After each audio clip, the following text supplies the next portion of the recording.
In the 1990s, this movie was not just big in Ghana, but the entire Africa.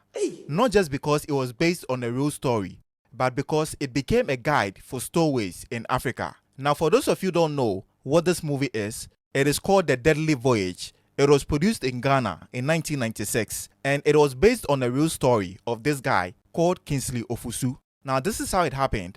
On 24th October 1992, this guy called Kingsley Ofosu, together with his half-brother Albert Kujo and 6 other Ghanaians, they stowed their way onto this particular ship called the Makrubi that had docked at Takrade, loading cocoa and heading for France. Now, when they got on board, they met this guy who had already boarded the ship already from Cameroon. Now, 6 days into the voyage, their water container broke, and then they went around looking for water on the ship.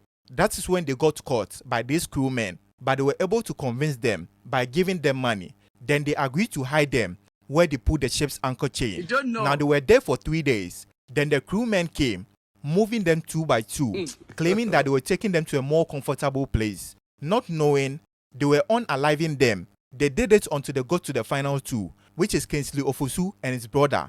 While they were moving them, they saw the stain on the crewman's shirt, and then they knew what was going on.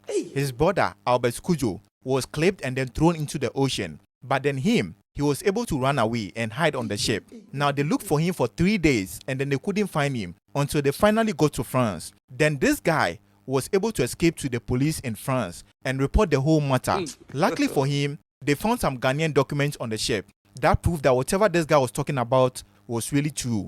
The crewmen were arrested. Some of them were sentenced to life in prison. Others got 20 years. And you know what this guy did? He went to Union Pictures and then he sold the story to them.